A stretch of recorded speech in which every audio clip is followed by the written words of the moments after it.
Bonjour à tous et bienvenue dans le troisième cycle de vidéos que l'on consacre à l'ecclésiologie de Saint Cyprien de Carthage.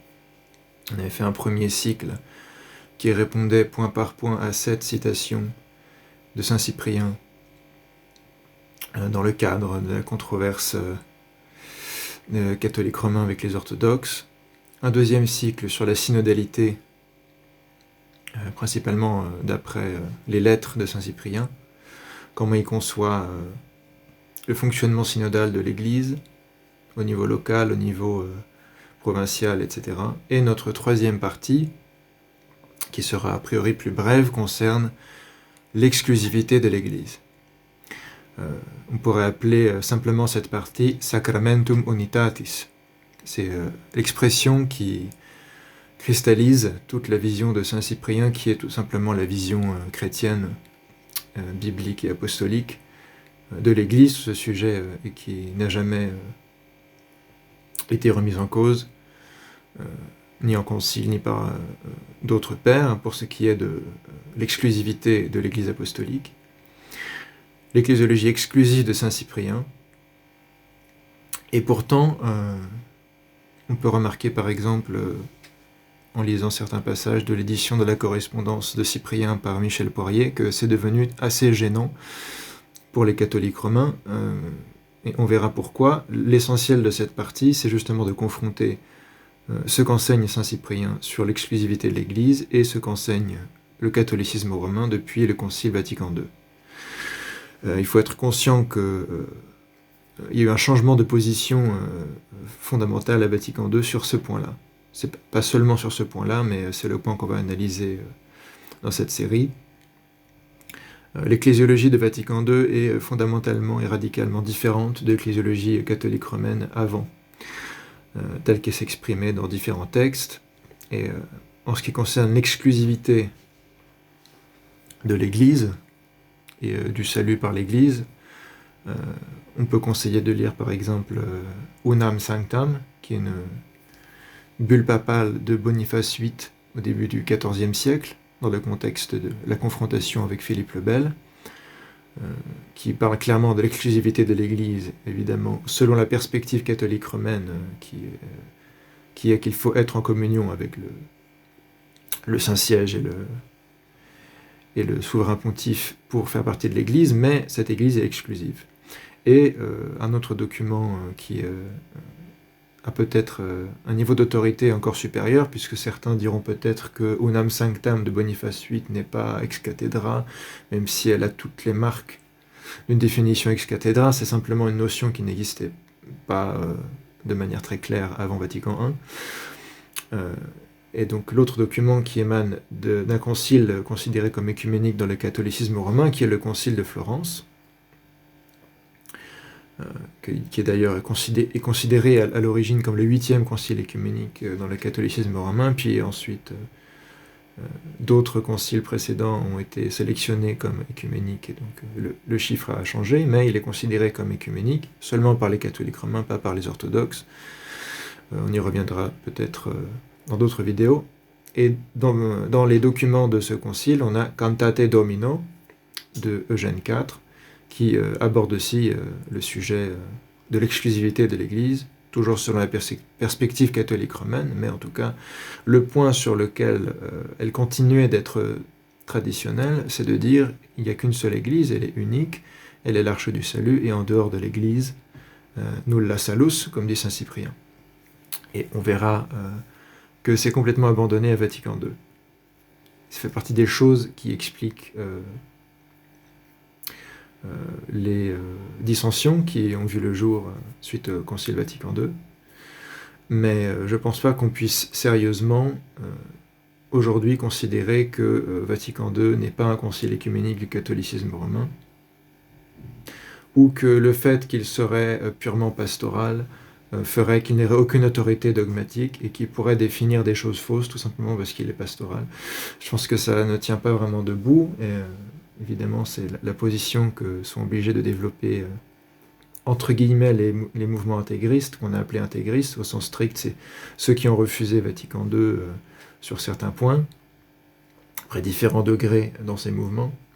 Et ils sont obligés de remettre en cause l'autorité de Vatican II, tout simplement parce qu'aucune exégèse honnête des textes de Vatican II ne colle avec cette conception patristique et biblique de l'exclusivité de l'Église apostolique. Mais bon, c'est pas avant tout un débat sur l'autorité ou non de Vatican II. Dans le catholicisme romain, on va partir de la position qui est la nôtre que Vatican II est un concile qui, dans le cadre du catholicisme romain, est légitime, a été réuni par le pape, présidé par le pape et confirmé par le pape, à savoir Paul VI, que donc c'est tout ce qui est nécessaire dans le catholicisme romain pour qu'un concile soit dit écuménique. Et donc, il a ce statut. Et rien ne dit qu'il faut qu'un concile ait l'intention de définir dogmatiquement quelque chose pour qu'il ait autorité et qu'il ne doive pas être considéré comme écuménique et donc infaillible dans ce qu'il dit.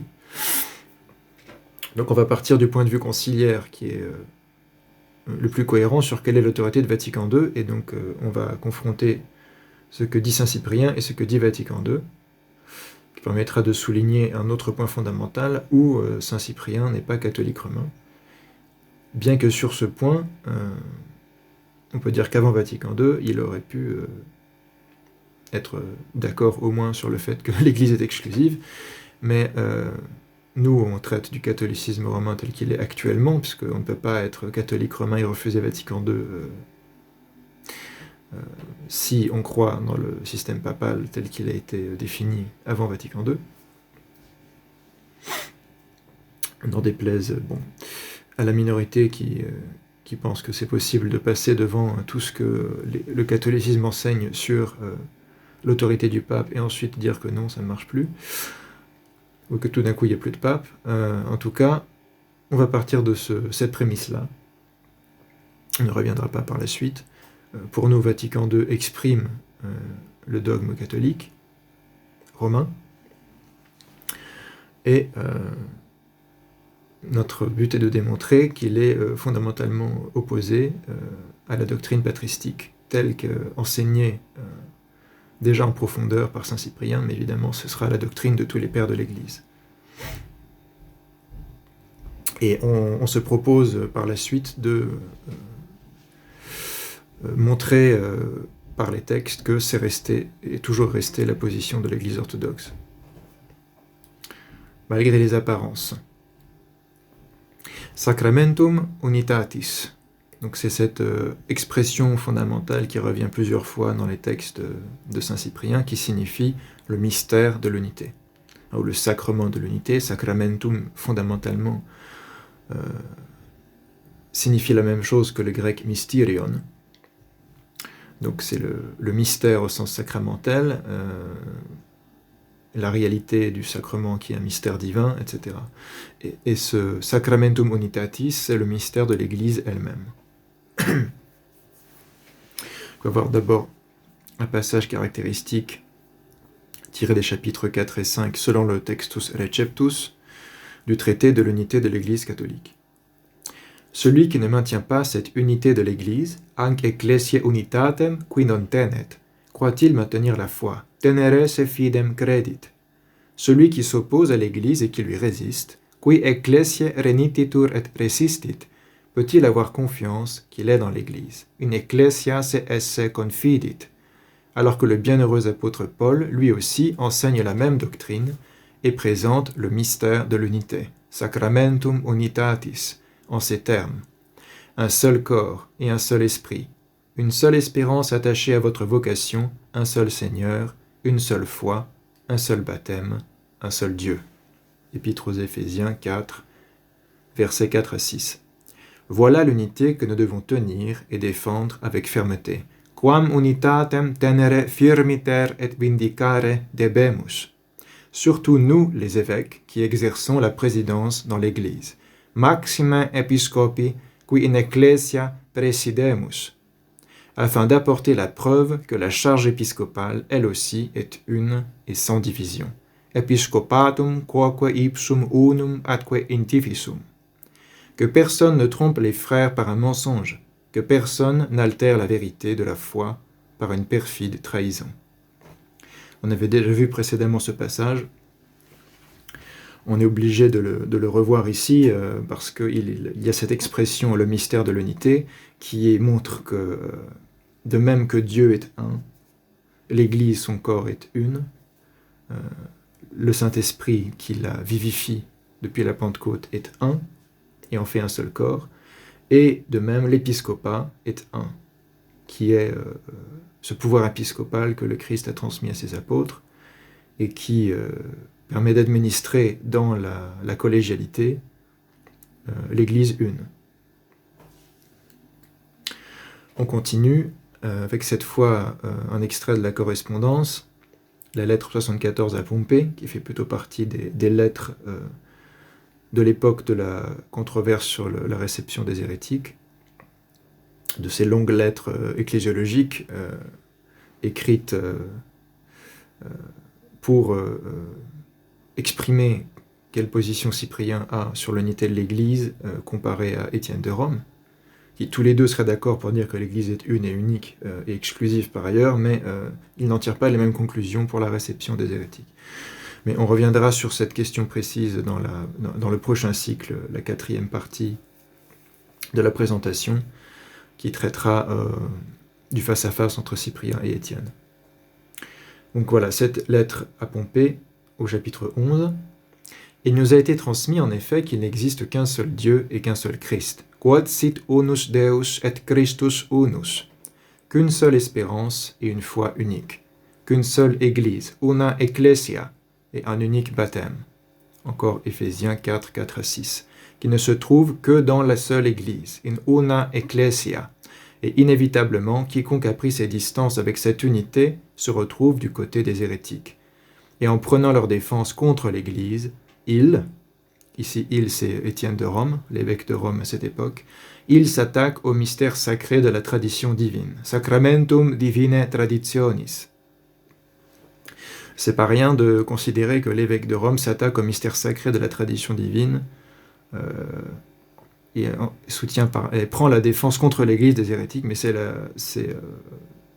conclusion de Saint Cyprien dans ses échanges avec Étienne. Ce mystère de l'unité, cuius unitatis sacramentum, nous le voyons signifié dans le Cantique des Cantiques, qui fait dire au Christ, c'est un jardin fermé, ma sœur, mon épouse, une source scellée, un puits d'eau vive, un enclos plein de fruits. Un Cantique des Cantiques, 4, versets 12, 15 et 13. Donc c'est un petit peu réagencé par Cyprien. Si son église est un jardin fermé, une source scellée, comment pourrait-on pénétrer dans ce même jardin et boire à sa source quand on n'est pas dans l'église? De même, Pierre, de son côté, en faisant valoir l'unité et en prenant sa défense, demonstrans et vindicans unitatem, il prend la défense de l'unité, a exposé et averti que c'est par le seul et unique baptême de la seule Église que nous pouvons être sauvés. Il déclare, dans l'arche de Noé, c'est un petit nombre, ce sont 8 vies humaines qui ont été sauvées à travers l'eau. Et pareillement, vous aussi, le baptême vous sauvera. Première épître de Pierre, chapitre 3, versets 20 et 21. Il a ainsi, en quelques mots inspirés, mis en pleine lumière le mystère de l'unité. Quo brevi et spiritali compendio unitatis sacramentum manifestavit. Car de même que dans ce baptême de l'univers qu'il a purifié d'une iniquité invétérée, donc il parle du déluge, le déluge rapporté dans le récit de la Genèse, si on n'a pas été dans l'arche de Noé, on n'a pas pu être sauvé à travers l'eau, donc sauvé du déluge. De même, maintenant, on ne peut pas non plus passer pour avoir été sauvé à travers le baptême si on n'a pas été baptisé dans l'Église. Donc l'Église est l'arche du salut, symbolisme qui vient déjà de la première épître de Pierre. L'Église qui a pour fondement l'unité du Seigneur, selon le mystère de l'arche unique. Que ad arce unius sacramentum dominica unitate fundata est. Encore un texte fondamental qui pose quelle est la doctrine de l'Église catholique et apostolique sur elle-même, sur son propre mystère, sur sa propre unité et unicité. Pas beaucoup de commentaires à faire, c'est assez clair. Et la chose principale qui oppose Étienne et Cyprien, en fait, c'est est-ce qu'on doit recevoir les schismatiques et les hérétiques qui n'ont jamais été baptisés dans l'Église On ne parle pas d'apostats qui reviennent à l'Église. Est-ce qu'on doit les baptiser et leur donner le baptême par un prêtre de l'Église, ou est-ce qu'on ne doit pas le faire, ce serait la position d'Étienne, mais seulement leur imposer les mains et ce qu'on appelle le rite de la chrismation, leur donner les dons du Saint-Esprit. Donc tous les deux sont d'accord pour dire que l'Esprit Saint n'est pas avec les hérétiques et les schismatiques, mais que dans l'Église, mais sur le mode de réception, il y a un conflit qui a des ramifications ecclésiologiques. Et ce débat en particulier, c'est une autre question, parce que ce n'est pas « est-ce que l'Église est unique et l'Arche du Salut ?» Là-dessus, Étienne et Cyprien sont d'accord, mais pour Cyprien, le fait de refuser qu'on reçoive par le baptême les hérétiques et les schismatiques qui viennent à l'Église peut remettre en cause, si on en tire des conclusions qu'il trouve logiques, le mystère de l'unité de l'Église, même si ce n'est pas la volonté d'Étienne. Et la doctrine catholique et apostolique de l'Église a toujours été que l'Église est une et unique à l'Arche du Salut. Mais la question du mode de réception est une question disciplinaire qui est plus complexe et à laquelle différentes réponses selon les situations ont pu être apportées. Donc c'est une question qu'on ne traite pas ici, qui est annexe par rapport au sujet de ces vidéos. Sacramentum Unitatis chez Saint Cyprien, voilà ce que nous dit Paolo Siniscalco, ce spécialiste de Cyprien qui a co-édité l'édition critique du De Unitate avec Paul Mattei. Il faut approfondir cette idée centrale et théologiquement constitutive de la pensée de l'évêque. L'unité de l'Église n'a pas de caractère sociologique. Ce n'est pas simplement une société unique, avec des statuts uniques, etc. Morale ou philosophique. Elle est de nature ontologique, ça c'est important. C'est pour ça qu'on peut parler de mystère de l'unité, parce que ça fait partie des mystères divins. C'est même le mystère divin par excellence, si on suit Saint Justine de Cellier, grand saint et père de l'Église serbe du XXe siècle, dont on verra des passages dans le Florilège que l'on publiera plus tard. Il insistera là-dessus, le mystère de l'Église est ontologique, parce qu'elle est le corps de Christ, parce qu'elle est une création de Dieu, une création divine et divino-humaine. Elle a son propre fondement et sa propre origine dans le mystère trinitaire, dont elle est le signe visible. Elle est sacramentum unitatis. De là naît sa sainteté et la validité même des sacrements qu'elle confère. Donc, selon la volonté de Dieu, l'Église ne doit pas être déchirée, son unité découle de la puissance divine, divina firmitas. De même que Jésus-Christ et le Père sont un, et qu'il est écrit du Père, du Fils et du Saint-Esprit qu'ils sont un, c'est l'unité divine, la consubstantialité des trois hypostases divines, elle est pure et sans tache, et ne connaît qu'un seul toit, la demeure de ceux qui veulent l'unité. Donc de ceux qui n'ont pas un état d'esprit schismatique. Cyprien parle d'unitatis sacramentum, de vinculum concordiae. Sacramentum fait entrer dans le mystère insondable de l'unité trinitaire, et vinculum, le lien, renvoie à la notion d'union sacrée, de lien sacré, qui a aussi un caractère juridique, posé par Dieu, et que chaque chrétien est tenu de respecter en tant qu'il est revêtu du Christ. Et rappelez-vous, on a vu dans la série sur la synodalité que Cyprien utilise vinculum pour parler du lien entre les évêques. Ce lien de l'unité et de la charité du collège épiscopal qui est à l'image du mystère de l'Église lui-même, qui en découle et qui ne fait qu'un avec lui. Episcopatus et unitas. Justement, nous y voilà. Alors cette fois, on est de retour dans le De Unitate Ecclesiae Catholicae, le traité que Saint Cyprien a écrit vers 251 pour justement enseigner la doctrine de l'unité de l'Église face aux schismatiques novatianistes. Au chapitre 5, l'épiscopat est un, episcopatus unus est, et chaque évêque en tient une partie en indivision, cuius a singulis in solidum pars tenetur. L'Église est une, ecclesia una est, tout en devenant multitude quand elle s'élargit par la croissance que lui procure sa fécondité. C'est de cette manière que les rayons du soleil sont multiples, mais sa lumière unique, sed lumen unum. Que les branches d'un arbre sont multiples, mais son tronc unique, sed robur unum. Bien planté sur une racine qui tient bon. tenaci radice fundatum, et que lorsque d'une source unique l'eau s'écoule en d'innombrables ruisseaux, bien que leur profusion apparaisse dispersée à cause de la générosité d'une abondance débordante, leur unité est malgré tout préservée dans leur origine. Unitas tamen servatur in origine. Donc on verra que ça reprend une idée qui est déjà chez Tertullien. Il y a la première église apostolique et ensuite les apôtres fondent plusieurs églises à partir de celle de Jérusalem et elles sont comme des boutures de la foi. Donc plusieurs églises apostoliques sont issues de la première église apostolique.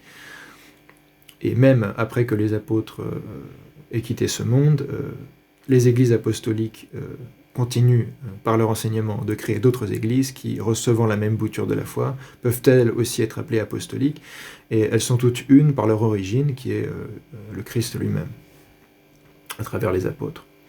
Sépare du corps du soleil un de ses rayons, l'unité de sa lumière ne se laisse pas diviser. Lucis unitas non capit. Casse à l'arbre une branche, la branche cassée ne pourra bourgeonner. Fractus germinare non poterit. Coupe de sa source un ruisseau, après la coupure, il s'assèche. Precisus arescit. De même, l'Église inondée de la clarté du Seigneur étend ses rayons à travers toute la terre. Et c'est pourtant une unique lumière qui partout se répand, sans que l'unité du corps soit divisée. Sic et ecclesia domini luce perfusa, per orbem totum radios suos porrigit. Unum tamen lumen est, quod ubique diffunditur, nec unitas corporis separatur. Elle déploie ses branches sur le monde entier grâce à l'abondance de sa fertilité. Elle étale largement des ruisseaux aux flots généreux. Pourtant, il n'y a qu'une seule source et une seule origine, et une mère unique. Unum tamen caput est et origo una et una mater. Riche des fruits renouvelés de sa fécondité. De son enfantement, nous recevons la naissance, de son lait la nourriture, de son esprit la vie. Un des grands passages fondamentaux pour comprendre l'ecclésiologie chrétienne. Toute ecclésiologie qui n'est pas en accord avec ça n'est pas chrétienne. C'est important de comprendre comment saint Cyprien transmet la tradition plus ancienne, qu'on observe déjà chez saint Ignace d'Antioche, saint Polycarpe de Smyrne, saint Irénée de Lyon, chez Tertullien avant qu'il devienne montaniste, et qui remonte aux apôtres, et qui remonte, comme l'explique saint Clément de Rome, des apôtres au Christ, du Christ à Dieu le Père. C'est pour ça que c'est un mystère de l'unité, c'est un mystère divin, c'est un acte de Dieu, un acte créateur, une nouvelle création vis-à-vis du peuple d'Israël. Il crée le nouvel Israël, comme explique saint Clément de Rome au 1er siècle. On ne peut pas faire plus apostolique. Et donc à cause de cette origine qui est l'unité divine, et l'unité du collège apostolique, qui devient l'unité du collège épiscopal, l'Église demeure toujours une, même dans son expansion dans le monde entier, qui exprime sa catholicité. Une référence implicite à Tertullien, c'est un passage du Contre Praxeas sur la Trinité, chapitre 8. Donc Tertullien était sans doute un prêtre de Carthage dans les premières années du IIIe siècle, fin IIe siècle, début IIIe siècle, et on sait que Cyprien le lisait beaucoup et appréciait beaucoup lire Cyprien, qu'il appelait même le maître, d'après la vie de saint Cyprien qui nous a été transmise. Alors ça ne veut pas dire qu'il n'était pas au courant que Tertullien avait fini montaniste et hors de l'Église, mais ça n'empêchait pas qu'il était admiré pour beaucoup de ses traités, à juste titre, comme un grand apologiste contre diverses hérésies, et il a même écrit des traités très importants avant de rejoindre le montanisme, notamment l'apologétique et le traité de la prescription contre les hérétiques, qu'on a déjà vu d'un peu près. Contre Praxeas, ça parle de la Trinité. Voilà ce que Tertullien nous dit. Dieu a produit le Verbe hors de lui, donc Dieu c'est le Père, toujours, dans cette manière de s'exprimer des premiers siècles avant la crise arienne, c'est l'une des manières les plus courantes de simplement désigner le Père. Océos. Dieu a produit le Verbe hors de lui, ainsi que l'enseigne le Paraclet lui-même. Comme l'arbre sort de la racine, le ruisseau de la source, le rayon du soleil. Sicut radix fruticem et fons fluvium et sol radium. Ces différentes espèces sont les émanations des substances dont elles dérivent. Probole sunt earum substantiarum ex quibus prodeunt. Je n'hésiterai point à dire que l'arbre, le ruisseau ou le rayon sont les fils de la racine, de la source et du soleil. Parce que dans toute origine, il y a paternité, quia omnis origo parens est, et que tout ce qui découle de cette origine est postérité. Omne, quod ex origine profertur, progenies est. À plus forte raison, le Verbe de Dieu qui même a reçu en propre le nom de Fils. Quoique l'arbre ne soit pas séparé de sa racine, les ruisseaux de sa source, le rayon du soleil. Nec frutex tamen a radice, nec fluvius a fonte, nec radius a sole discernitur. De même que le Verbe n'est pas séparé de Dieu. Donc c'est pas parce qu'il y a logiquement ou ontologiquement, surtout logiquement, postérité du Verbe par rapport au Père, puisqu'il est engendré du Père, qu'il n'y a pas unité entre le Père et le Verbe. Par conséquent, d'après la nature de ces exemples, je déclare que je reconnais deux personnes, Dieu et son Verbe, le Père et son Fils. Ça veut pas dire que c'est pas une Trinité. Là, il parle du Père et du Fils, mais il parle du Saint-Esprit par la suite aussi. Ce serait manipuler le texte que de dire « Ah, regardez, Tertullien n'est pas trinitaire puisqu'il reconnaît que deux personnes. » Ici, il s'oppose à un système hérétique de Praxéas, alors je ne sais plus quelle était sa doctrine à Praxéas, mais peut-être qu'il ne différenciait pas les personnes, ou peut-être que c'était un genre d'arien avant l'heure. Et donc Tertullien doit lui expliquer comment Dieu peut être trois personnes et un à la fois. Car la racine et l'arbre sont deux choses, mais conjointes, sed conjuncte. La source et le ruisseau sont deux espèces, mais indivises, sed indivise. Le soleil et le rayon sont deux formes, mais parfaitement reliées, sed coherentes. Toute chose qui sort d'une autre est nécessairement la seconde par rapport à celle dont elle sort. Donc c'est cette idée que le Fils est engendré du Père, il est second vis-à-vis du Père, du point de vue de la causalité. Omne quod prodit ex aliquo secundum sit eius necesse est de quo prodit, mais sans en être nécessairement séparé. Non ideo tamen est separatum. C'est pas pour autant que le Fils n'est pas consubstantiel au Père. Ne partage pas avec le Père la même divinité, les mêmes énergies, les mêmes attributs, la même activité, etc. Tout ce qui fait l'unité de Dieu. Donc on voit ces images que Cyprien utilise pour l'unité de l'Église sont utilisées par Tertullien pour parler de l'unité de Dieu. C'est important, puisque Cyprien lui-même indique que l'unité de l'Église vient de celle de Dieu. C'est repris ensuite par Optat de Milève, qui a écrit un siècle après Cyprien, dans son traité contre les donatistes, livre 2. « Comprenez même tard que vous êtes des fils impies », qui s'adresse aux donatistes qui sont des schismatiques en Afrique, que vous êtes des rameaux cassés, que vous êtes des rameaux cassés de l'arbre. « Vos esse fractos ramos abarbore », que vous êtes des sarments retranchés de la vigne. « Vos esse abscissos palmites avite », un ruisseau coupé de sa source, vos rivum concisum a fonte. Donc, comprenez même tard que vous êtes des fils impies, des rameaux cassés de l'arbre, des sarments retranchés de la vigne, un ruisseau coupé de sa source. En effet, le ruisseau ne peut pas être l'origine. Non enim potest origo esse rivus. Et donc les schismatiques ne peuvent pas être l'Église, car il est petit et ne naît pas de lui-même. Et l'arbre ne peut pas être coupé du rameau. Aut arbor a ramo concidi, puisque l'arbre solidement enraciné prospère et que le rameau, une fois coupé, se dessèche. Ramus si fuerit exsectus arescat.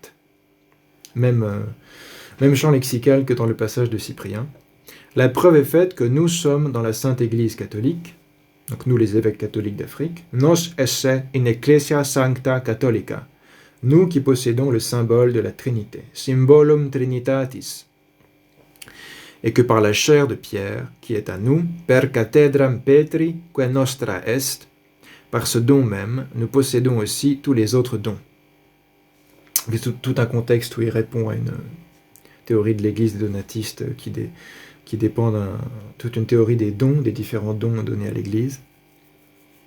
On avait déjà parlé précédemment de la cathedra Petri chez Opta de Milève, la chair de Pierre, qui est un concept lié à Rome, mais pas exclusif à Rome, puisqu'il l'applique aussi à la chair de Carthage.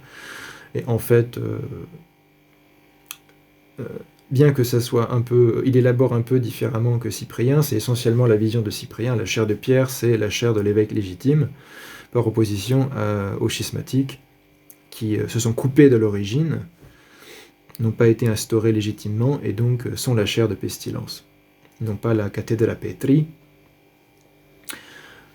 et donc ils sont comme des rameaux coupés de l'arbre, ou des ruisseaux coupés de leur source. Nous possédons également le sacerdoce, sacerdotium. Pareil, donc le sacerdoce fait partie des saints mystères de l'Église, ne peut pas être chez les schismatiques qui se sont coupés de l'origo, de l'origine, de la source des saints mystères, que tu as voulu réduire à néant chez nous.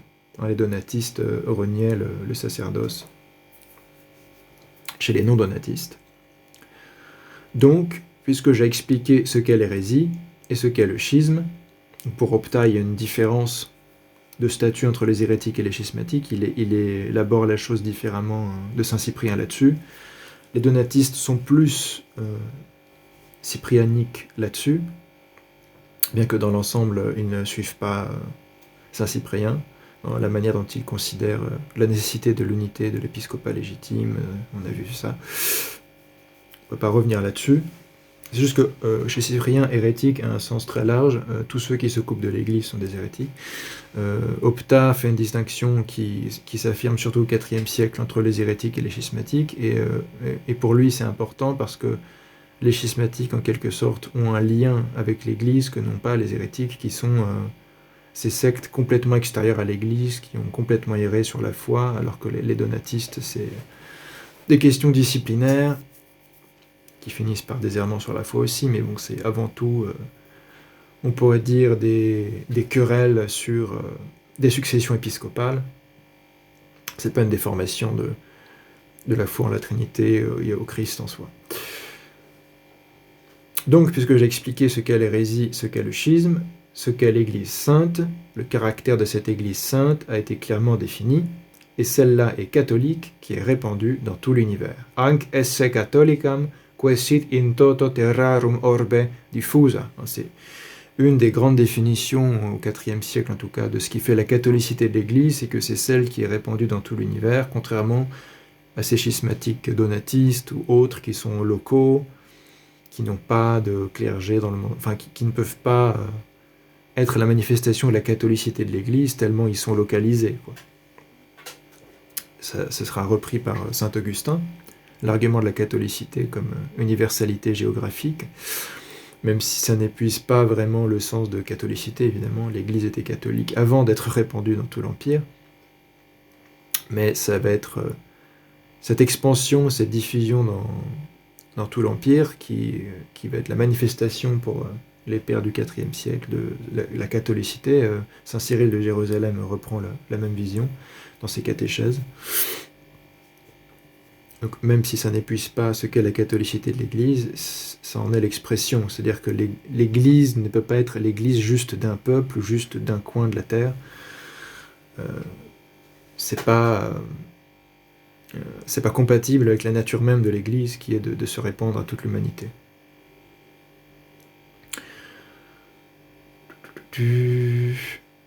Donc, celle dont nous sommes les membres parmi d'autres, donc les évêques africains qui n'ont pas rejoint les donatistes, et dont les dons se trouvent partout où elle est. Cuius dotes apud illam ubique sunt.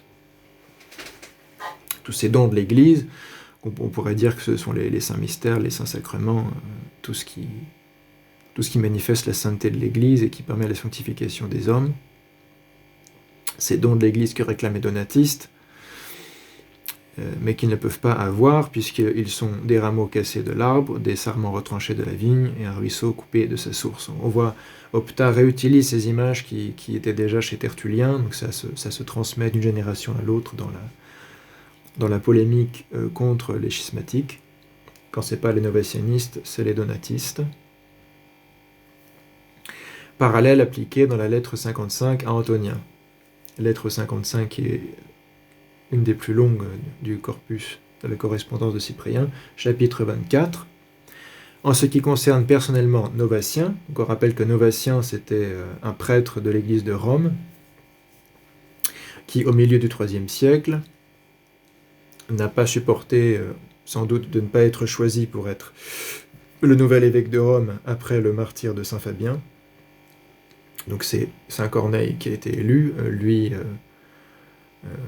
ça ne lui a pas plu, et il a trouvé des griefs contre Corneille, et il s'est fait illégitimement sacré évêque après Corneille, ce qui a été le début d'un schisme qui a duré assez longtemps et qui s'est étendu même en Orient, le schisme novatianiste.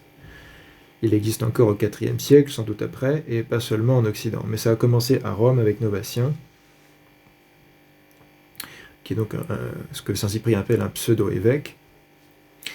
En ce qui concerne personnellement Novatien, frère très cher, à propos de qui tu as désiré qu'on t'écrive quelle hérésie il a introduite, Antonien, qui a des doutes, se demande si Novatien n'a pas raison, et il demande pourquoi est-ce qu'on le condamne. C'est ne professe aucune hérésie, et c'est très intéressant la réponse de Cyprien d'ailleurs. Sache en premier lieu que nous n'avons pas à nous soucier de savoir ce qu'il enseigne. Scias nos primo in loco, nec curiosus esse debere, quid ille doceat. Dès lors qu'il l'enseigne au dehors, cum foris doceat.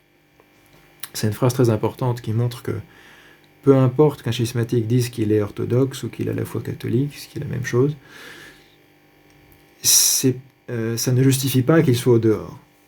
Et rien que le fait qu'il soit au dehors, pour Cyprien, justifie qu'on n'écoute pas ce qu'il a à dire. Puisque ça montre déjà un manque de conscience du mystère de l'unité, du sacramentum unitatis de l'Église. Il a perdu toute crédibilité en même temps qu'il s'est coupé du corps de Christ. Peu importe qui il est et quel homme il est n'est pas un chrétien s'il n'est pas dans l'Église du Christ. Christianus non est quin Christi ecclesia non est. Il peut bien se vanter et faire étalage de philosophie et d'éloquence avec de fiers accents. Celui qui n'a gardé ni la charité fraternelle, ni l'unité ecclésiale, qui nec fraternam caritatem, nec ecclesiasticam unitatem tenuit, a de ce fait perdu aussi ce qu'il avait été auparavant. Etiam quod prius fuerat amisit. À moins que tu ne considères comme un évêque, episcopus tibi videtur, quelqu'un qui, après qu'un évêque a été institué dans une église, on parle de Corneille de Rome, qui a été institué à Rome, que episcopo in ecclesia facto, par 16 confrères dans l'épiscopat, a sedecim coepiscopis, s'applique à se faire instituer évêque dans l'adultère et l'imposture par des déserteurs de l'Église, a desertoribus, dans l'adultère, puisque c'est contre l'unité de l'Église. Il y a cette image du mariage avec Dieu et avec l'Église, et l'adultère, c'est à la fois l'hérésie, quand on se sépare de la doctrine divine, et le schisme est aussi un adultère, on se sépare de l'épouse qui est l'Église, pour aller voir ou créer une autre épouse, en intriguant auprès d'eux. Et alors qu'il y a une unique Église que le Christ a répartie en de nombreux membres à travers le monde entier, cum sit a Christo una ecclesia per totum mundum in multa membra divisa, que de même un unique épiscopat est répandu en une multitude bien accordée de nombreux évêques, item episcopatus unus episcoporum multorum concordi numerositate diffusus, voilà que lui, après ce que Dieu a institué, après que l'unité de l'Église catholique a été solidement nouée partout, post connexam et ubique conjunctam catholice ecclesiae unitatem, puisque Corneille a été reconnu par la majorité des évêques comme l'évêque légitime de Rome, il a envoyé des lettres de communion et avec un certain délai pour être sûr de ce qui s'était passé, notamment en Afrique, on y a répondu en disant que voilà, Corneille est l'évêque légitime, pas Novatien. il peut entreprendre de fabriquer une église humaine. Humanam conetur ecclesiam facere. Passage très important, on voit que le chrétien est défini par son appartenance à l'église du Christ. Christianus non est qui in Christi ecclesia non est. Et pour Cyprien, c'est quelque chose de très concret. C'est pas quelque chose de vaporeux, d'abstrait, de subjectif. Être in Christi ecclesia, c'est pas une affaire de subjectivité pour Cyprien. C'est être en communion avec un évêque qui fait partie du collège épiscopal légitime. Continue la même citation dans la même lettre à Antonien. C'est la continuation du passage qu'on vient de lire. Il, Novatien, peut entreprendre de fabriquer une église humaine, malgré tout ce qu'il vient de dire, humanam conetur ecclesiam facere, d'envoyer dans une foule de cités de nouveaux apôtres, novos apostolos, donc comme si les vrais apôtres n'étaient pas déjà venus, à sa solde, afin d'y établir sur des fondations toutes neuves une institution de son cru. Recentia institutionis sue fundamenta constituat. En milieu protestant, on dirait une nouvelle dénomination. Sauf que ça n'a aucun sens, évidemment, dans la pensée patristique. On ne peut pas fonder une nouvelle église. L'église est fondée une fois pour toutes sur le Christ, sur Pierre, sur les apôtres. On ne peut pas la refonder. Parce que justement, ce n'est pas une création humaine. C'est une création divino-humaine qui a sa source dans le mystère trinitaire, dans l'économie divine, dans tout ce que le Christ transmet aux apôtres et dans la Pentecôte, ultimement. Donc, on ne peut pas la recréer. Les hommes ne peuvent pas recréer l'Église, et ils ne peuvent pas faire comme si, hors de l'Église, il restait l'Église. C'est tout le principe de ce que Cyprien explique, et que Opta et Augustin reprennent, etc. Donc le comble, le grand crime du schismatique, c'est qu'il prétend, il fait comme si l'Église n'avait jamais été fondée, en fondant son Église. Il envoie de nouveaux apôtres, et il établit son institution à lui, de son cru, sur des fondations toutes neuves.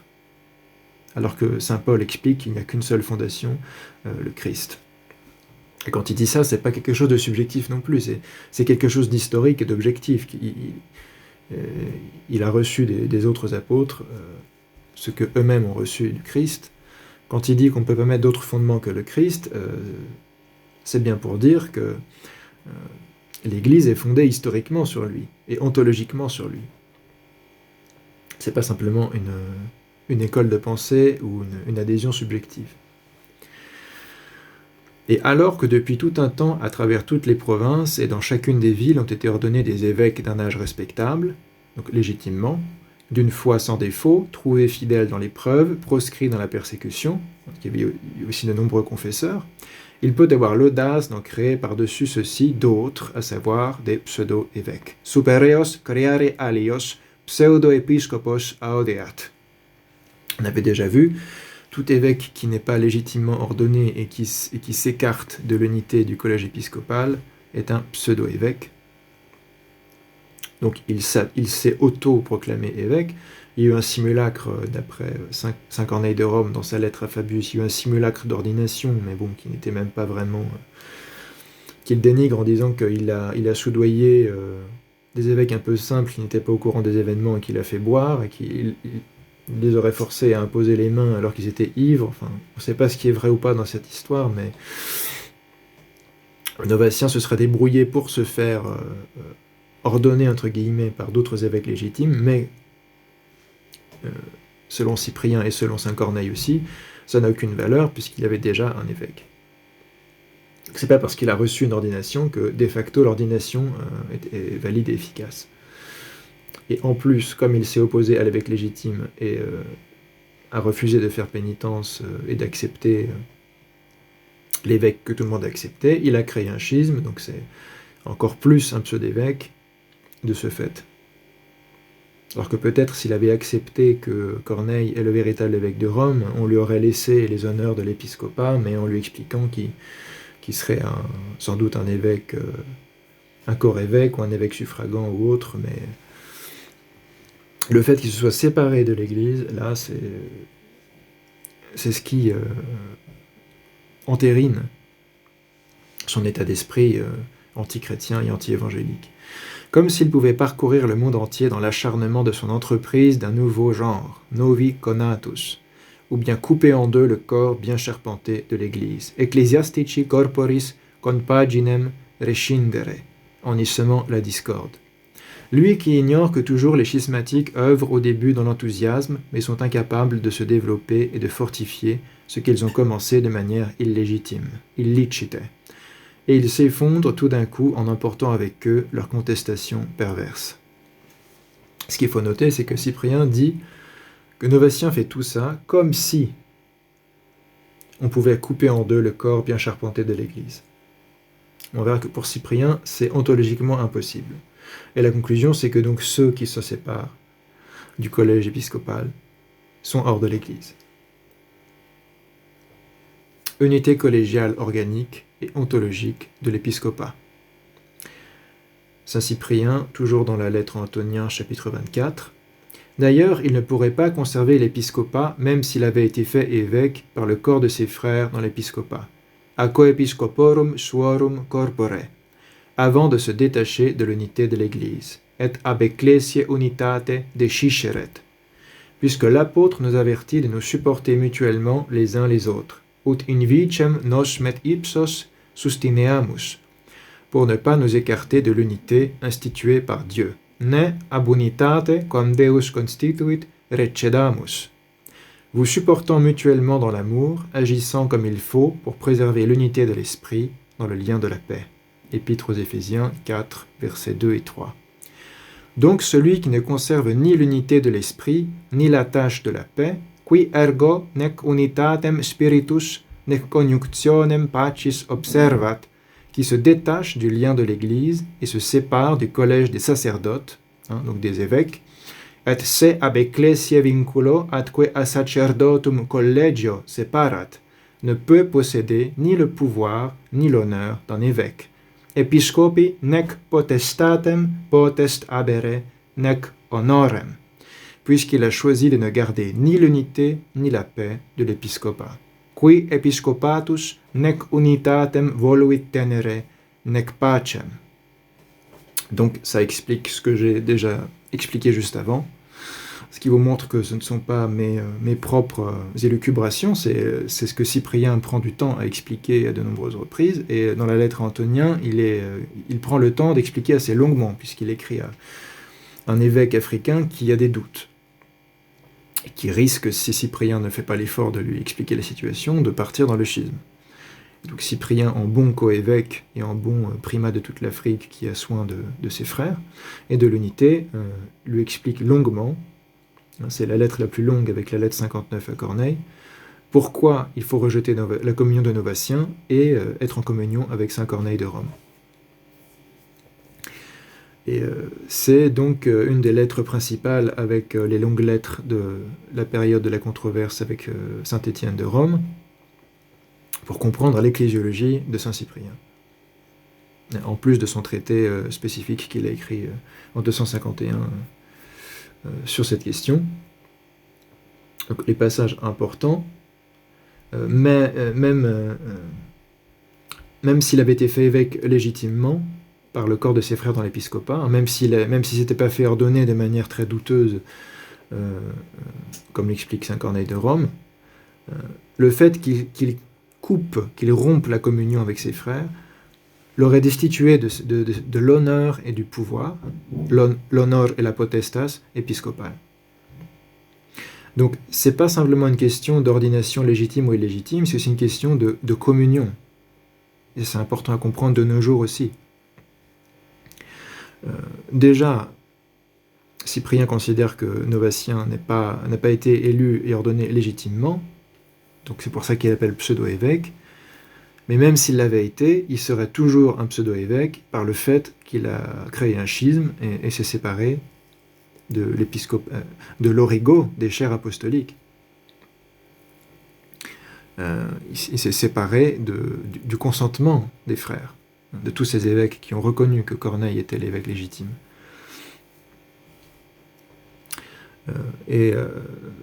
Ça montre bien que c'est pas simplement une question de validité de l'ordination, dans un sens très juridique, ce qui est important pour être évêque, c'est d'être dans la communion avec les évêques.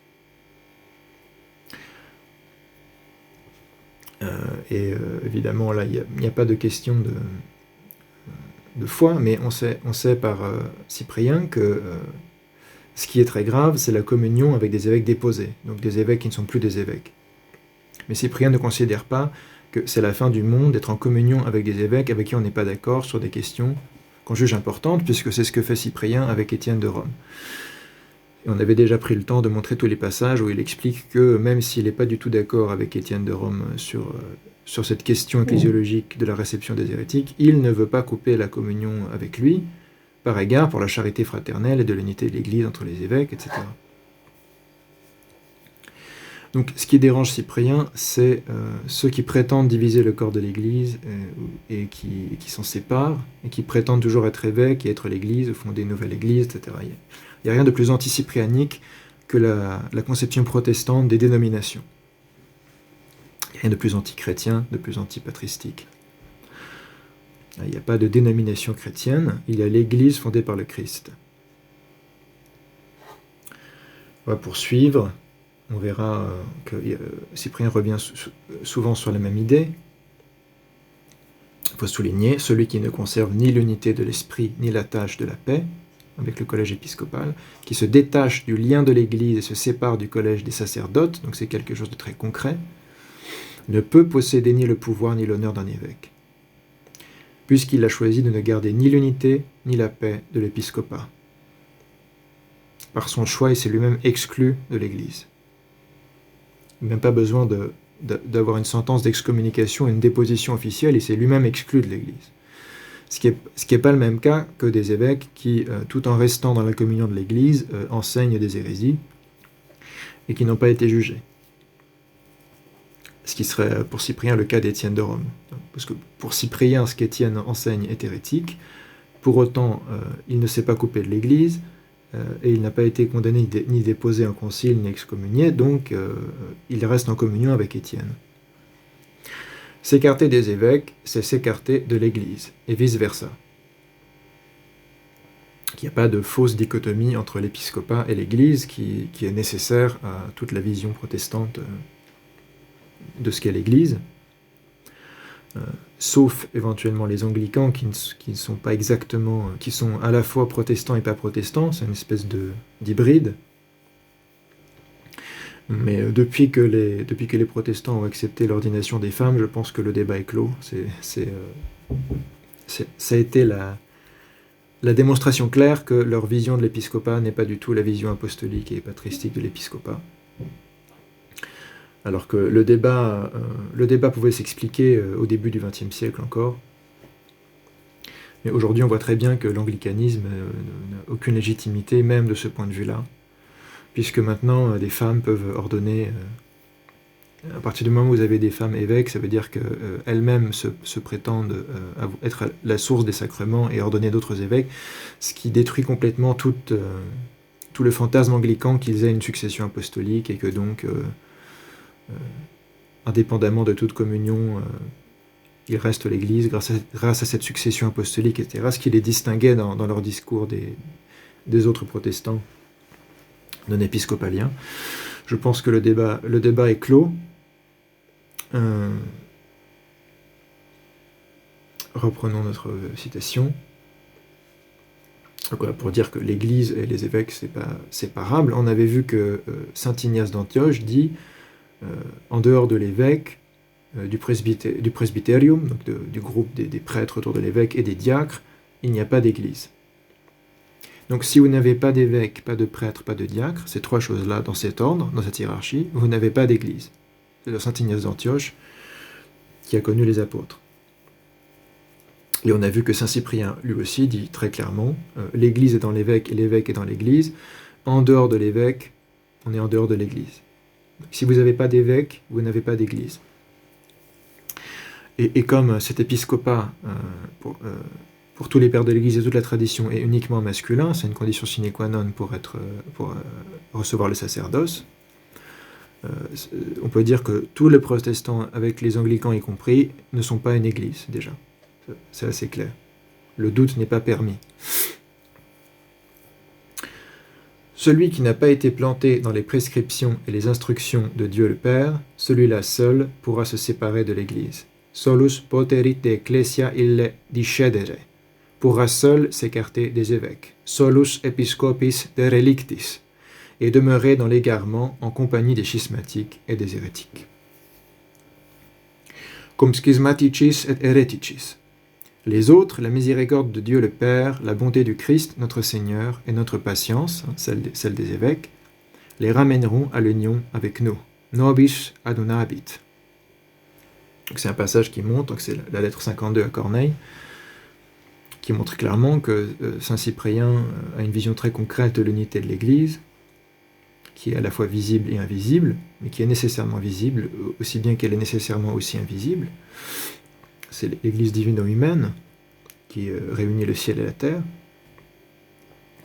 qui s'écarte de l'Église, s'écarte des évêques, qui s'écarte des évêques, s'écarte de l'Église, et la seule manière de revenir à l'Église, c'est de revenir à nous, dit Cyprien, au collège épiscopal, à l'union avec nous, nobis adunabit. Et au passage, il dit que si vraiment on a l'amour du Christ, du Père, etc., et qu'on est sincère, on revient à l'Église. Et c'est quand on s'obstine dans l'erreur, qu'on reste en dehors de l'Église, ce qui montre pour lui que les schismatiques et les hérétiques ne peuvent pas être des chrétiens sincères. Maintenant, on va voir un petit peu, en alternant les citations, comment se présente l'incompatibilité complète entre ce qui est devenu le dogme officiel du catholicisme romain, puisque Vatican II est un concile écuménique. Dans la théorie catholique romaine du magistère, le concile écuménique est un magistère universel extraordinaire qui jouit du charisme de l'infaillibilité. S'il remplit les conditions, réuni, présidé, confirmé par le souverain pontife, comme l'explique Lumen Gentium, voilà ce que nous dit Paul VI dans Unitatis Redintegratio. On avait déjà vu ces passages avec saint Ignace d'Antioche. On va les revoir à nouveau avec saint Cyprien. Donc là, c'est le chapitre 1-4 qui s'appelle De l'écuménisme, Concile Vatican II, 21 novembre 1964. Il ne faut pas non plus oublier que tout ce qui est accompli par la grâce de l'Esprit Saint chez nos frères séparés, je rappelle que nos frères séparés, c'est l'expression que Paul VI utilise pour parler des schismatiques et des hérétiques, toutes catégories confondues, peut contribuer à notre édification. Je reprends. Il ne faut pas non plus oublier que tout ce qui est accompli par la grâce de l'Esprit Saint chez nos frères séparés peut contribuer à notre édification. Donc, affirmation de l'activité de la grâce de l'Esprit Saint chez les schismatiques et les hérétiques. Rien de ce qui est réellement chrétien ne s'oppose jamais aux vraies valeurs de la foi, mais tout cela peut contribuer à pénétrer toujours plus parfaitement le mystère du Christ et de l'Église. Donc l'idée de Paul VI, c'est de dire que même chez les schismatiques et les hérétiques, il y a des vraies choses, il y a des vrais enseignements. Tout n'est pas faux. Et donc tout ce qui chez eux ne s'oppose pas aux vraies valeurs de la foi, aux valeurs du catholicisme,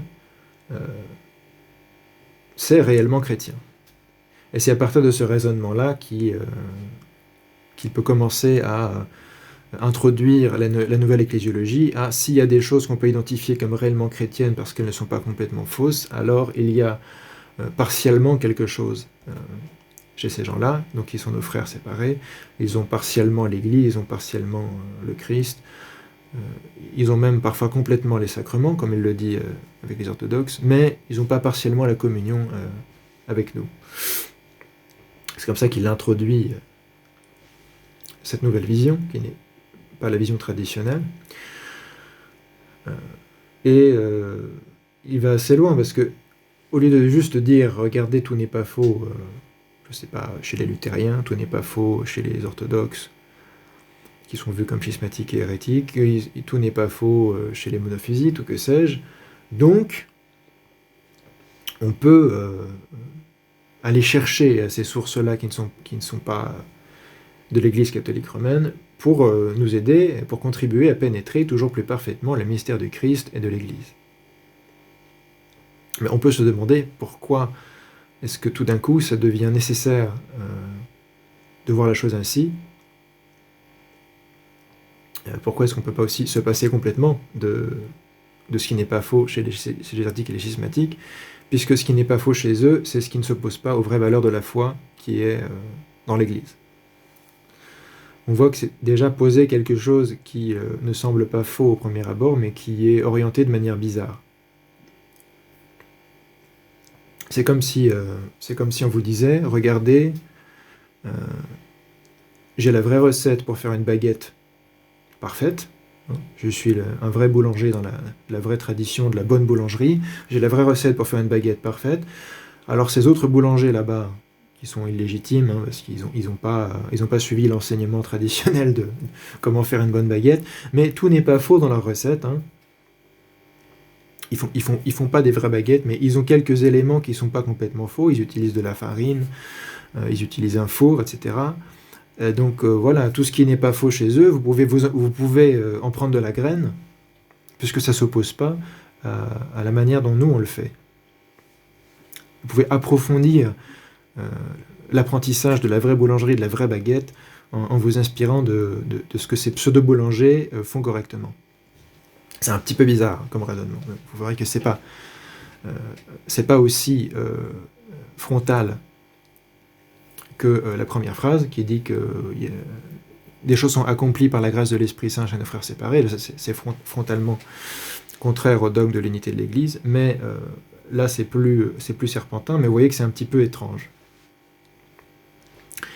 Poursuivons. Pourtant, les divisions entre chrétiens empêchent l'Église de réaliser la plénitude de catholicité qui lui est propre.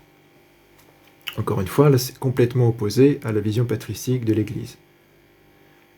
Mais si l'Église est fondée par Dieu, elle est divino-humaine, sa plénitude dépend de Dieu lui-même. Et comme dit saint Paul, l'Église est le corps du Christ, la plénitude, c'est la plénitude de la divinité dans un corps, corporellement réalisé. C'est valable pour l'incarnation, et l'Église est la continuation de l'incarnation. C'est la plénitude de la divinité manifestée dans un corps.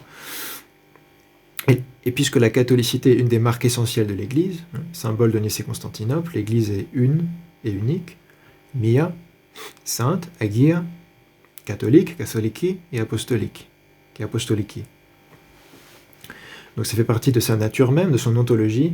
Comment est-ce possible que les divisions entre chrétiens, entre guillemets, c'est-à-dire les schismes et les hérésies, empêchent l'Église, dont l'unité et l'ontologie vient de Dieu lui-même, de réaliser la plénitude de catholicité qui lui est propre? Ce serait comme dire que Dieu lui-même n'arrive pas à réaliser la plénitude de sa propre unité, de sa propre catholicité, parce que des êtres humains ne lui obéissent pas. Vous voyez la conséquence du raisonnement. Si on peut dire qu'à cause des schismatiques, l'Église ne peut pas manifester la plénitude de sa catholicité, c'est la même chose que si on disait « parce que des êtres humains transgressent les commandements divins, Dieu ne manifeste pas la plénitude de sa propre unité, de sa propre catholicité. » Vous pouvez juger d'après cette analogie si c'est acceptable. Donc en ceux des fils qui certes lui appartiennent par le baptême, cette nouvelle théologie du baptême de Vatican II, où on passe d'une simple reconnaissance de validité formelle à une reconnaissance d'efficacité et de réalité du mystère, du sacrement, en ceux de ses fils qui certes lui appartiennent par le baptême et se trouvent séparés de sa pleine communion. Donc Paul VI appelle fils de l'Église les schismatiques et les hérétiques. Ils sont fils de l'Église parce qu'ils ont été baptisés. Même si par ailleurs ils n'ont pas été baptisés par l'Église, le fait qu'ils aient reçu de l'eau avec une formule baptismale fait d'eux des fils de l'Église. Et puisqu'ils sont séparés de l'Église, ils ne sont pas en pleine communion. On a vu que c'est tout le cœur, toute la nouveauté de cette nouvelle ecclésiologie, c'est l'invention de la catégorie communion partielle. Et où quand on parle de plénitude, c'est plus la même chose. Et c'est là que ça devient un double langage assez pervers et assez subtil. si on n'est pas dans cette théorie et qu'on dit l'Église a la plénitude de la vérité, on comprend simplement que l'Église a la plénitude de la vérité. On ne se dit pas qu'il y a une entourloupe quelque part. Si on adopte la doctrine de la communion partielle et de la vérité partielle, et qu'on peut avoir un peu ceci, un peu cela, même si on n'a pas la totalité, dire l'Église a la plénitude de la vérité, ça devient ambigu. Et c'est un double langage qui malheureusement va passer de Vatican II à certains courants dans l'Église orthodoxe aussi, même s'il n'est pas légitime, n'est pas légitimé dans l'Église orthodoxe par un concile qui aurait l'autorité de Vatican II. Ça a contaminé la pensée ecclésiologique de beaucoup, et ça continue malheureusement. Mais on verra assez clairement que ce n'est pas la position officielle et dogmatique de l'Église, évidemment.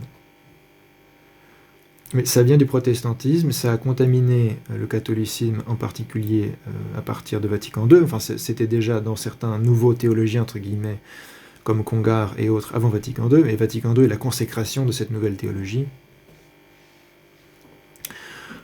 qui fait que ça devient un point de non-retour.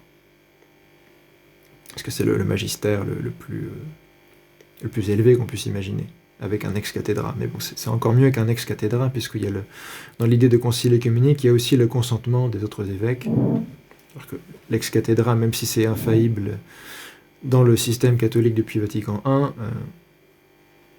si on refuse Vatican I, on peut dire que bon, c'est juste l'opinion d'un... je sais pas, j'imagine, un vieux catholique dirait, bon, c'est un ex-cathédra, pour nous... ça n'a pas vraiment la valeur suffisante. Un concile œcuménique, en revanche, c'est le pape avec les évêques, dans un événement extraordinaire, qui exprime le magistère le plus élevé en théorie de l'Église. C'est un point de non-retour, et d'ailleurs, le catholicisme romain n'est jamais revenu sérieusement là-dessus.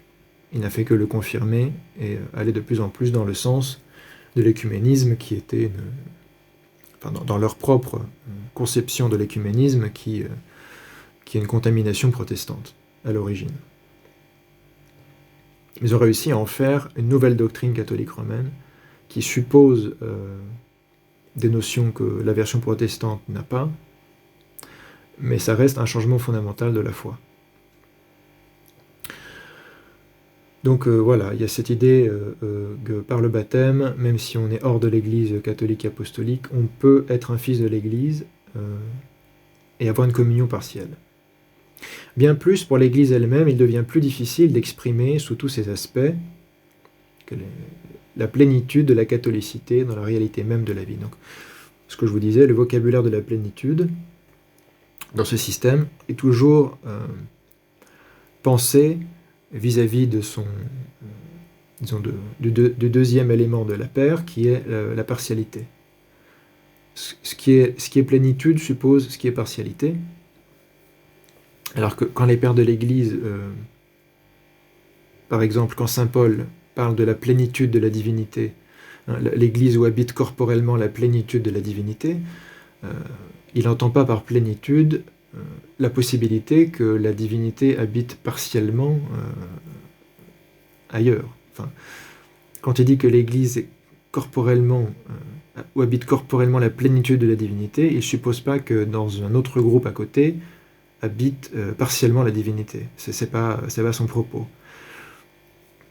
C'est pour insister sur le fait que l'Église est complètement le corps du Christ, enfin que l'Église est le corps du Christ finalement, et dire que c'est la plénitude de Dieu, c'est renforcer cette conviction. Mais dans le nouveau double langage écuméniste, plénitude n'est pas un moyen de renforcer la conviction des vérités évangéliques et de la vérité, l'unité de l'Église du corps, c'est un moyen au contraire de nuancer, de relativiser cette unité.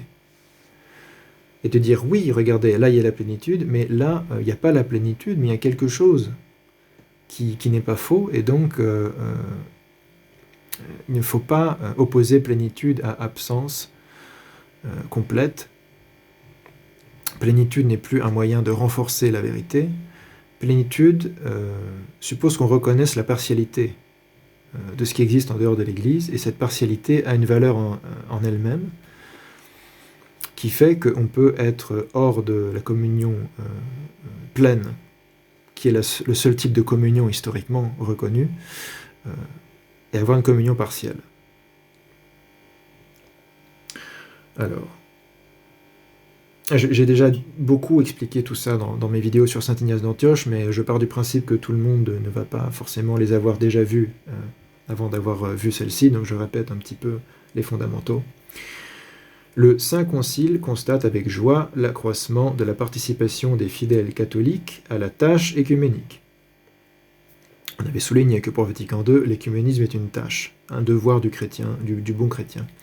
Il confie celle-ci aux évêques de toute la terre pour qu'ils veillent à la promouvoir et qu'ils l'orientent avec discernement. Donc là, il faut comprendre en quoi le catholicisme est complètement différent de l'orthodoxie. Il y a des écuménistes des deux côtés, mais dans le catholicisme, il y a un concile écuménique qui dit que le Saint Concile constate avec joie l'accroissement de la participation des fidèles catholiques, des fidèles, pas simplement le dialogue des membres du clergé, mais la participation des fidèles à la tâche écuménique, et il confie celle-ci aux évêques catholiques romains de toute la terre pour qu'ils veillent à la promouvoir. Ça veut dire qu'un évêque catholique romain doit veiller à promouvoir la tâche écuménique, et qu'il l'oriente avec discernement. Bon, oui, il y a un appel au discernement quand même, il faut être un petit peu malin, mais un évêque catholique romain ne peut pas dire « je ne veux pas veiller à promouvoir la tâche écuménique parce que je ne suis pas d'accord avec cette ecclésiologie ». Il n'a pas cette liberté. Il ne peut pas être anti-écuméniste, et s'il l'est, il n'est pas un bon évêque, d'après ce que dit son propre magistère, puisqu'il a la tâche de promouvoir cette nouvelle ecclésiologie, cette nouvelle compréhension de ce qu'est l'Église, le schisme et l'hérésie, et de veiller à ce que les fidèles y participent activement, pour être de bons fidèles. Alors dans l'orthodoxie, il n'y a aucun équivalent de ça. Hein, vous pouvez trouver des fidèles qui sont écuménistes, vous pouvez trouver des membres du clergé qui sont écuménistes, vous pouvez trouver des agreements, hein, des textes un peu diplomatiques de dialogue et de commissions de dialogue qui sont écuménistes. Vous ne pourrez pas trouver de texte conciliaire hein, qui est issu d'un concile des évêques de l'Église orthodoxe, on dirait pan-orthodoxe, ou même un concile important qui n'aurait pas réuni toutes les églises mais qui aurait réuni un certain nombre d'églises. Vous ne trouverez pas un texte conciliaire qui dit ça, qui dit qu'il faut participer à la tâche écuménique à tout prix, qui engage les fidèles à le faire, et qui engage tous les évêques de l'orthodoxie à le promouvoir. Et cette différence est importante, parce que le magistère catholique romain ne fonctionne pas comme le magistère orthodoxe. Mais on aura l'occasion d'y revenir par la suite. Pour l'instant, ce qui est important à voir, c'est que Paul VI affirme l'activité de la grâce de l'Esprit Saint, et il faut comprendre pas seulement dans un sens providentiel, mais aussi sacramentel, chez les schismatiques et les hérétiques, ce qui est contraire à Saint Cyprien. Il y a des choses qui sont réellement chrétiennes chez les schismatiques parce qu'elles ne s'opposent pas aux vraies valeurs de la foi, mais Saint Cyprien ne présenterait jamais les choses ainsi. Il serait d'accord pour dire que Novatien n'a pas tout déformé, mais pourtant, peu importe ce qu'il dit, on ne doit pas l'écouter, il a quitté l'Église, son enseignement est nul et non avenu, est superflu, n'a aucune autorité, il n'est pas du corps. Donc il n'est pas Christianus. On va voir deux attitudes complètement différentes sur la réalité ou les réalités d'éléments chrétiens chez les schismatiques. Il n'a pas la même foi dans le Sacramentum Unitatis. Ensuite, l'idée que l'Église est empêchée de manifester sa propre nature, qui est d'être catholique, à cause des schismatiques. Ça aussi, c'est complètement antipatristique. On peut dire que ça ne donne pas une super image à ceux qui ne connaissent pas l'histoire de l'Église et le christianisme de voir tous ces schismes, c'est pour ça que ces schismes sont des tragédies. Mais on ne peut pas considérer que, théologiquement, l'Église est empêchée d'être ce qu'elle est à cause des schismatiques. Or, ça, c'est précisément le point de vue de Unitatis Redintegratio. L'Église est entravée par les schismes d'être elle-même, puisqu'il dit qu'ils empêchent l'Église de réaliser la plénitude de catholicité qui lui est propre, en ces schismatiques-là.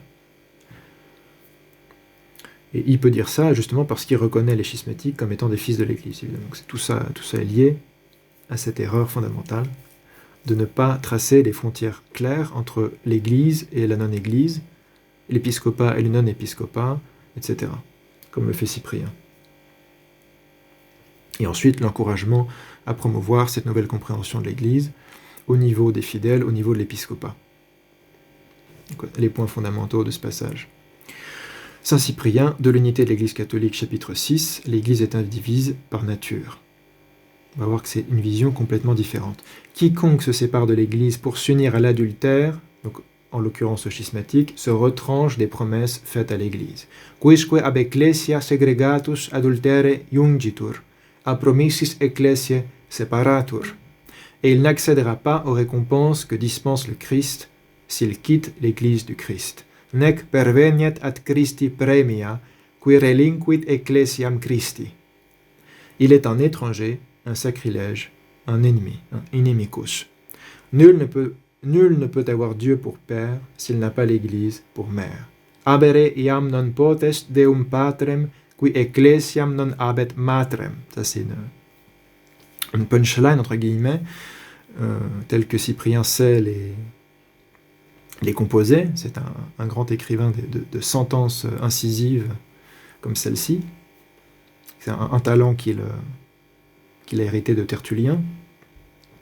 Et donc ça deviendra aussi un leitmotiv des pères par la suite. Ils répéteront cette idée. Ça ne m'étonnerait pas qu'on la trouve plusieurs fois chez saint Augustin. On la trouve chez encore des grands saints orthodoxes comme saint Gabriel de Géorgie. On verra, il répète cette phrase. Nul ne peut avoir Dieu pour père s'il n'a pas l'Église pour mère.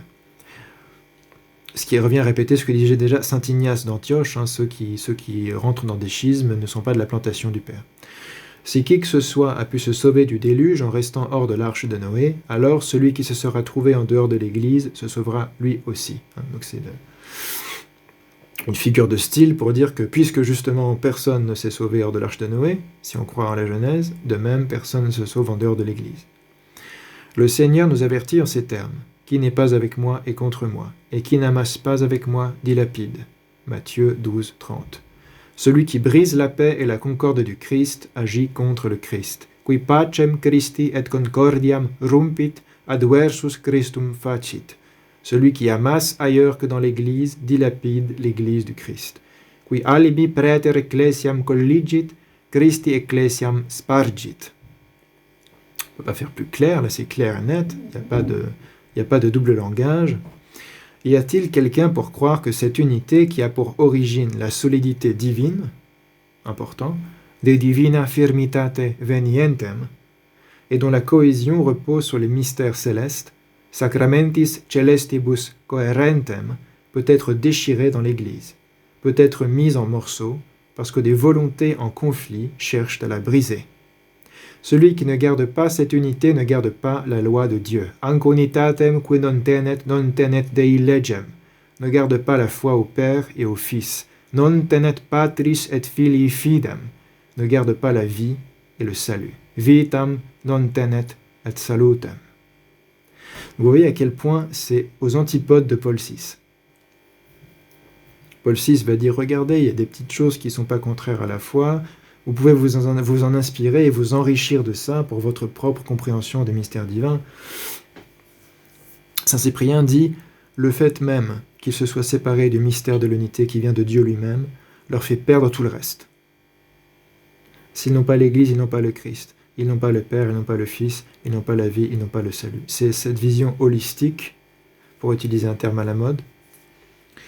L'Église est holistique, l'épiscopat est holistique. Tout cela est lié à l'unité divine elle-même. Cyprien a dit l'unité qui a pour origine la solidité divine, c'est-à-dire cette cette consubstantialité des personnes divines qui est indestructible. On ne peut pas diviser le Père du Fils, on ne peut pas diviser le Saint-Esprit du Père, on ne peut pas diviser le Fils du Saint-Esprit, etc. C'est une Trinité consubstantielle et indivisible. Et de même, l'Église est consubstantielle et indivisible. Tous les évêques en communion les uns avec les autres, dans le lien de la charité et de la paix, sont, dans leur participation au sacrement, consubstantiels et indivisibles. Les églises locales sont consubstantielles et indivisibles, dans leur intercommunion, évidemment. On ne parle pas d'églises qui partent dans un coin. Les églises locales, qui sont unies entre elles, comme l'explique Cyprien, sont consubstantielles et indivisibles. C'est ce qu'il affirme ici, avec ce passage très fort, qui vraiment contraste avec ce qu'on vient de lire du Vatican II. Y a-t-il quelqu'un pour croire que l'Église peut être déchirée? Oui, regardez. Les divisions entre chrétiens empêchent l'Église de réaliser la plénitude de catholicité qui lui est propre. Y a-t-il quelqu'un pour croire que l'Église peut être mise en morceaux parce que des volontés en conflit cherchent à la briser? C'est exactement ce qui est affirmé ici au 2e paragraphe. Les divisions entre chrétiens empêchent l'Église de réaliser la plénitude de catholicité qui lui est propre, en ceux de ses fils qui certes lui appartiennent par le baptême, mais se trouvent séparés de sa pleine communion. Bien plus, pour l'Église elle-même, il devient plus difficile d'exprimer sous tous ses aspects la plénitude de la catholicité dans la réalité même de la vie. Mais celui qui ne garde pas cette unité ne garde pas la loi de Dieu, ne garde pas la foi au Père et au Fils, ne garde pas la vie et le salut. Ça parle de soi. Parallèle bref dans la lettre 51 à Saint Corneille. Ici, en effet, certains de nos frères s'étaient laissés égarer en croyant se mettre ainsi, en suivant Novvatien, dans la suite des confesseurs et dans leur communion. Cette illusion dissipée, la lumière s'est répandue dans le cœur de tous, et on a vu que l'Église catholique est une, sans possibilité de coupure en deux et de division. Et Ecclesia Catholica una esse, nec scindi, nec dividi posse, monstrata est. Donc là, il parle de confesseurs de l'Église qui avaient suivi Novvatien, donc s'étaient séparés de l'Église, et y étaient revenus, s'étaient repentis, et avaient reconnu leur erreur. Donc du fait que ces confesseurs sont revenus à l'unité de l'Église, on a vu que l'Église catholique est une, sans possibilité de coupure en deux et de division, et que Novvatien et les novatianistes sont hors de l'Église.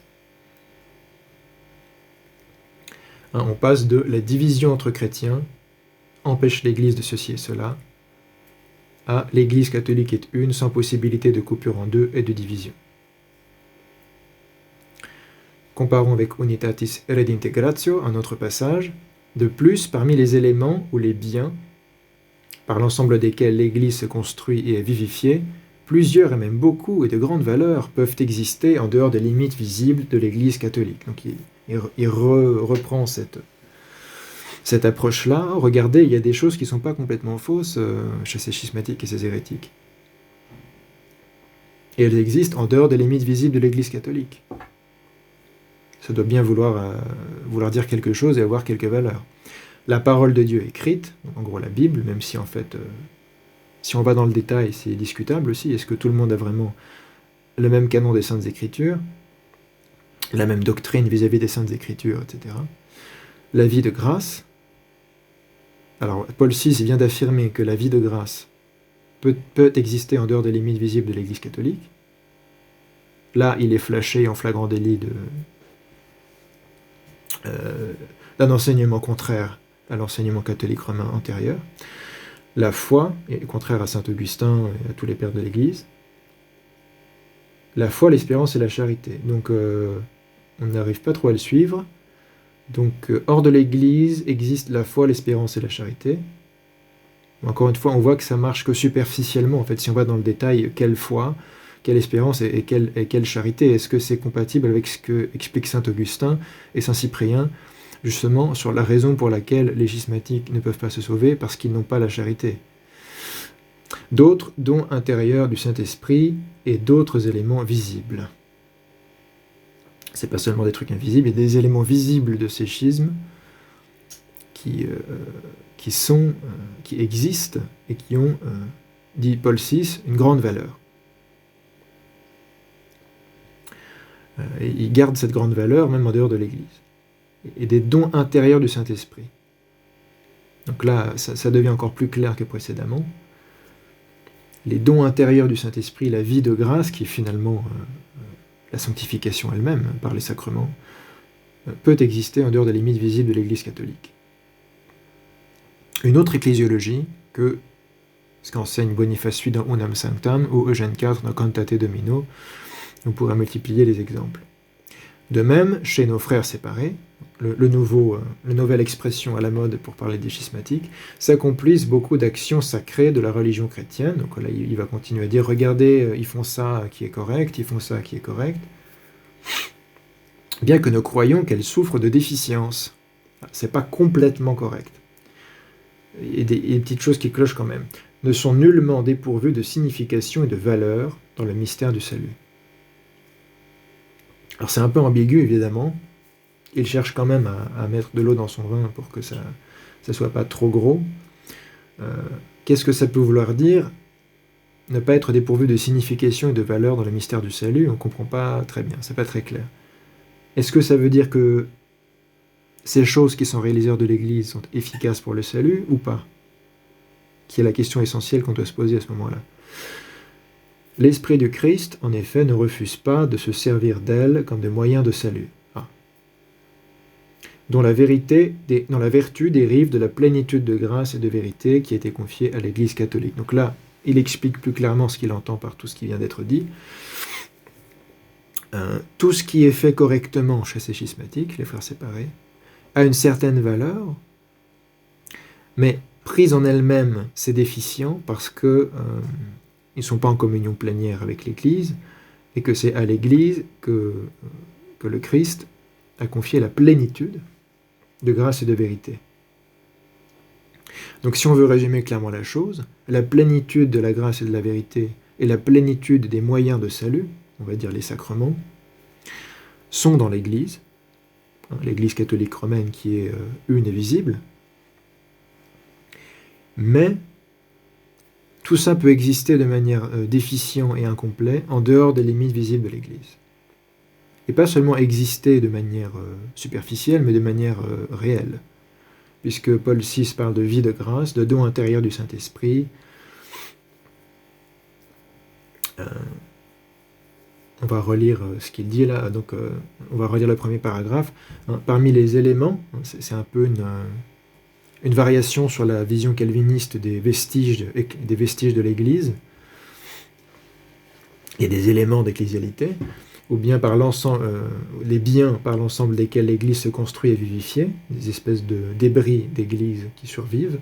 Plusieurs, et même beaucoup, de grandes valeurs peuvent exister en dehors des limites visibles de l'Église catholique. Et quand il dit peuvent exister, c'est réellement exister. La parole de Dieu écrite, la vie de grâce. C'est assez bizarre de compter la vie de grâce parmi des éléments.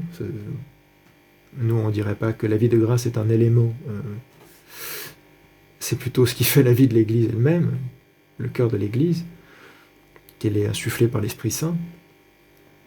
La foi. On apprend que la foi, l'espérance et la charité et les vertus théologales existent en dehors des limites visibles de l'Église. Et d'autres dons intérieurs du Saint-Esprit et d'autres éléments visibles. Ce qui donne une visibilité, une espèce de corps assez schismatique, finalement.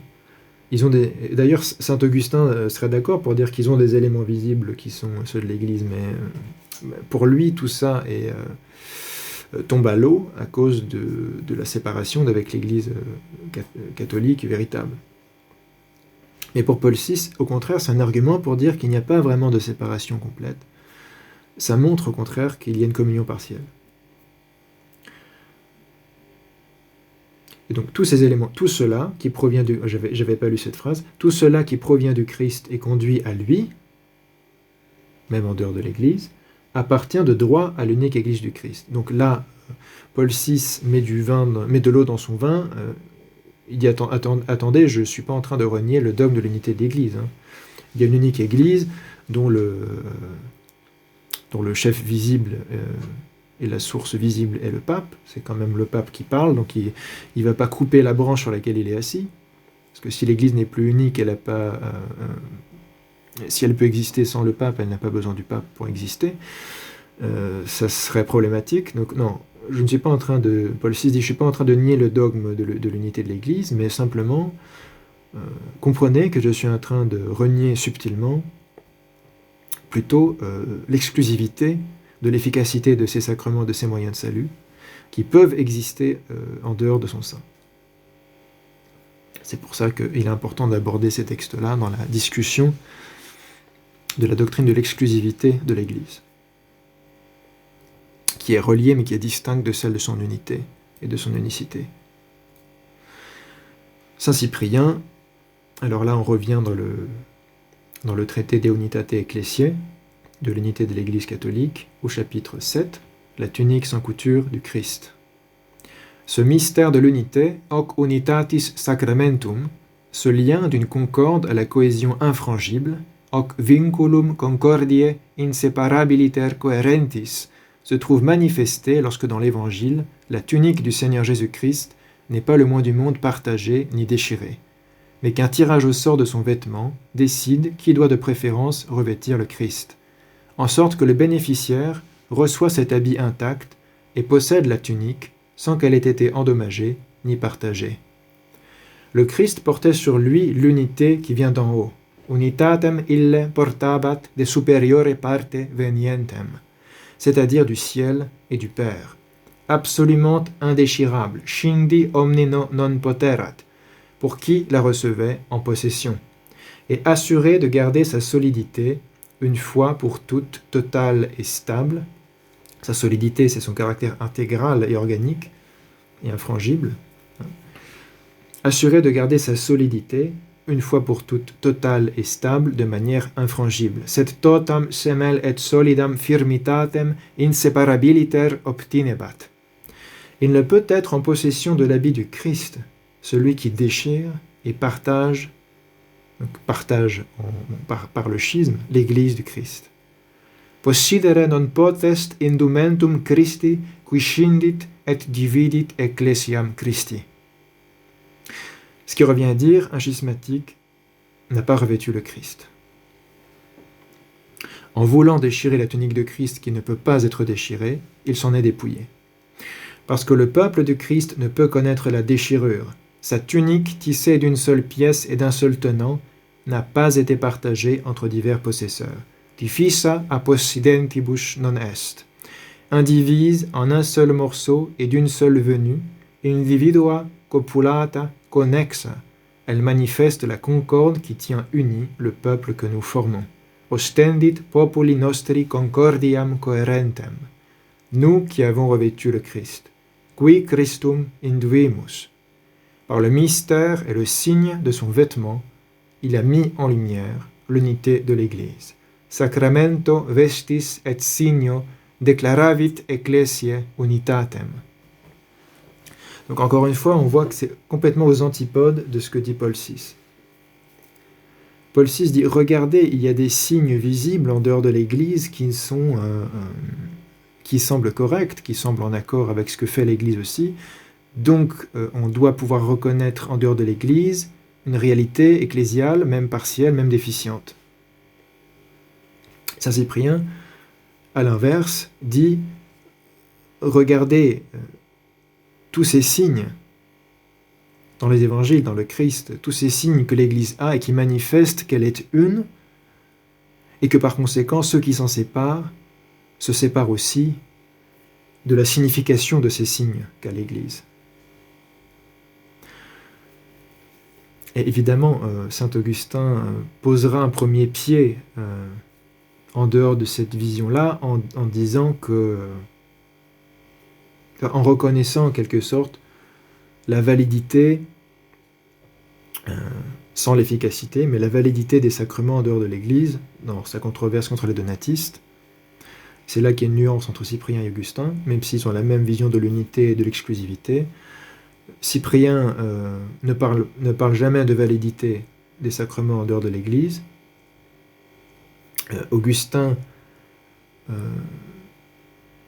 veut expliquer la pratique de l'Église d'Afrique de son temps, qui était de recevoir les schismatiques et les hérétiques qui avaient reçu un rituel du baptême hors de l'Église par la position des mains, par la chrismation, en disant que même en dehors de l'Église, il peut y avoir de vrais sacrements en termes de validité, même si, du fait qu'ils les reçoivent en dehors de l'Église, ça n'a pas d'efficacité spirituelle. Enfin, c'est la position d'Augustin, on a vu ça. C'est déjà un premier pas, mais Paul VI va encore plus loin, alors qu'Augustin essayait de protéger le dogme de l'unité de l'Église et de son unicité et de son exclusivité en distinguant la validité de l'efficacité, Paul VI, au contraire, s'empare de cette notion de validité hors de l'Église pour en conclure l'efficacité et y ajouter l'efficacité, ce qui fait qu'il ne protège plus du tout ce qu'Augustin voulait protéger, qui est le fait que l'Église apostolique est l'arche du salut. En quelque sorte, pour Paul VI, l'Église catholique romaine reste nécessaire au salut, mais du fait de son existence, le procure non seulement à ceux qui sont en communion plénière avec elle, mais aussi à ceux qui, en fait, refusent sa communion, mais qu'il appelle en communion partielle. On avait vu ce paradoxe qu'on peut refuser d'être en communion avec le pape en critiquant les dogmes et la théologie catholique romaine, mais toujours être considéré comme en communion partielle, contre sa propre volonté. C'est le côté un peu tyrannique de cette vision. Il n'a plus besoin de librement accepter la vérité pour y participer. On peut refuser le Christ et participer au Christ. Il suffit d'avoir des éléments corrects et qui sont en quelque sorte vivifiés par l'Église sans communion avec l'Église. Enfin, c'est toute cette Église de Schrödinger qui découle de la conception de Vatican II. Le schismatique n'est pas en communion avec l'Église, mais il est en communion avec l'Église quand même. Saint Cyprien, au contraire, utilise les notions de signes et de signes visibles pour montrer la manifestation du mystère de l'unité. Et il est très clair dans d'autres passages que c'est pas parce qu'un schismatique a gardé des signes que on doit leur accorder la réalité, puisque ce sont des signes qu'ils usurpent à partir du moment où ils n'ont pas respecté le mystère de l'unité. Ça devient de l'usurpation et non pas la justification d'une reconnaissance. Alors, on va s'arrêter ici pour cette première vidéo. On se retrouvera bientôt pour la suite. J'espère que vous serez toujours partant pour approfondir tout ça. Je trouve que c'est important. On aime avec cette chaîne essayer d'aborder d'abord des points qui sont primordiaux et importants pour notre époque, que ce soit pertinent pour notre époque. Il y a beaucoup de choses dont on pourrait parler au niveau de la doctrine orthodoxe, la spiritualité orthodoxe, etc. Il y a beaucoup de choses. Mais parmi ces choses, il y a déjà des choses qui sont bien dites et bien faites ailleurs, mais sur des points fondamentaux, parfois il manque des informations précises, concrètes, solides, et l'ecclésiologie en fait partie. Malheureusement, on peut parfois être orthodoxe de bonne foi, entre guillemets, et ne jamais avoir été exposé à un enseignement véritable sur l'Église, à cause de ces courants qui court-circuitent et qui détournent l'enseignement de l'Église. Donc il est important d'aborder en priorité ce qui est vital pour notre époque. Même s'il y a énormément de choses qu'on pourrait dire. Donc voilà pourquoi on s'attarde autant sur l'ecclésiologie, parce que on peut dire que c'est la grande controverse du XXe siècle, la grande discussion du XXe siècle, qu'est-ce que l'Église ? Et c'est important d'avoir une réponse claire à cette question pour vivre de la foi orthodoxe. Voilà, merci à tous et à bientôt.